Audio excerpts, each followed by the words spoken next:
안녕하세요. 의료사회복지론 시간입니다. 이번 시간은 지난 시간과 이어서 의료사회복지 실천 현장에서 우리가 많이 활용하는 이론을 좀 더 공부해 보도록 하겠습니다. 이번 시간에는 정신분석 이론, 그리고 행동주의 이론, 인지주의 이론에 대해서 공부를 해보도록 하겠습니다. 먼저 정신분석 이론은 프로이드가 주창한 이론입니다. 다 아시겠지만 프로이드의 정신분석 이론 그러면 많이들 아실 거예요. 무의식의 세계, 발달 단계 많이 아실 텐데요. 프로이드가 이 주장한 내용은 뭐냐면 모든 현상은 우연히 일어나는 것이 아니라 뭔가 과거에 선행된 뭔가가 있었기 때문에 그것이 표출된 것이다 라고 이야기를 하고 있습니다. 그래서 우리가 흔히 이야기하는 정신병리나 꿈 혹은 말실수 같은 것들은요 다 우연히 일어나는 것이 아니라 예전에 우리가 선행을 하긴 했는데 그게 저 무의식 어딘가에 이렇게 꽁꽁 숨겨져 있는 거예요. 그런데 그게 자연스럽게 우리의 꿈이나 말이나 이런 정신병리 같은 행동에 다 원인이 되어서 나타난다고 이야기하고 있습니다. 여기서 말하는 무의식이라는 것은 우리가 관찰할 수도 없고 볼 수도 없습니다. 말 그대로 의식하지 못하는 곳에 있기 때문인데요. 그래서 정신분석의 방법을 사용해서 문제행동의 무의식적 근원을 찾아야 한다고 보는 것이 프로이드의 정신분석 이론입니다. 정신분석 이론의 구조적인 관점을 좀 보겠습니다. 여러분 다 아시는 것처럼 의식세계, 전의식, 무의식이 있고요.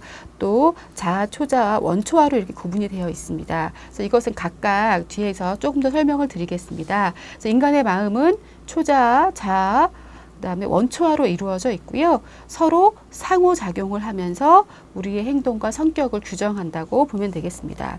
그런데 인간의 행동은 생물학적인 충동, 이드, 즉 원초아에 의해서 지배를 한다고 보았습니다. 먼저 구조적 관점에서 원초아를 먼저 보겠습니다. 이드라고 하는데요. 이드에서 우리가 기억해야 될 단어는 개체의 존속과 만족을 위한 생물학적 욕구와 충동과 본능에 의해서 구성된 것입니다. 그러니까 이 원초아는 그냥 본능에 충실한 성격을 가지고 있다면 되겠습니다. 태어날 때부터 존재하는 성적 욕구와 공격적 본능 다 원초아에 의해서 이루어지는 것이고요. 이러한 본능적인 욕구의 목적은 만족하고 싶고 뭔가 욕구를 해소하고 싶은 것들 때문에 이러한 행동을 한다고 보는 것이고요. 성취를 하게 되면 쾌감을 느끼겠지만 성취하지 못하면 굉장히 불쾌한 감정을 느끼게 됩니다. 두 번째 자아입니다. 자아를 생각하실 때 포인트는요. 현실이라고 보시면 돼요. 그러니까 현실을 감지하는 역할을 하는 것이 자아입니다. 그래서 현실에 맞도록 개인을 조종해가는 집행 부분이 자아이고요. 행동의 조절, 언어, 지각, 기억, 사고를 수행하는 역할을 하고 있습니다.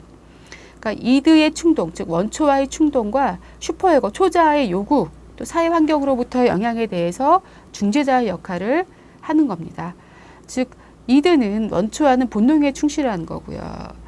초자아는 뭔가 도덕적인, 좀 더 상위적인 개념인데요. 이게 너무 한쪽으로 치우치면 우리의 삶이 좀 많이 힘들어지잖아요. 그래서 이 자아, 즉 에고가 이러한 두 개의 어떤 욕구, 두 개의 구조로부터 좀 중재자의 역할을 해서 우리가 일상생활을 할 때에 균형을 맞게 하는 역할을 하고 있습니다. 초자아입니다. 이건 자아로부터 발달은 했는데요. 양심으로 작용하고요. 선과 악을 판단하고요. 원초와 자아를 조정하기도 합니다. 그래서 이때는 남근기 때 부모와 사회의 어떤 금지와 도덕, 규범을 동의를 하는 역할도 하고요. 자아가 발전하는 과정에서 생겨나기도 합니다. 성숙한 성격을 갖는다면 요 세 개가 균형 있게 발전할 때 우리가 흔히 이야기하는 성숙한 성격을 가졌다고 이야기를 하는데요. 이드가 너무 많으면 반사회적인 행동을 하기도 하고 자아가 너무 높으면 이들을 본능을 지나치게 억압하기도 하고요. 초자아가 너무 강하면 지나치게 죄책감을 느낀다던가 열등감을 느낀다던가 수치감을 느낄 수도 있습니다. 그래서 이 세 개가 균형 있게 발전해야 합니다. 지형학적인 관점으로 보면 인간의 정신은 세 가지로 의식과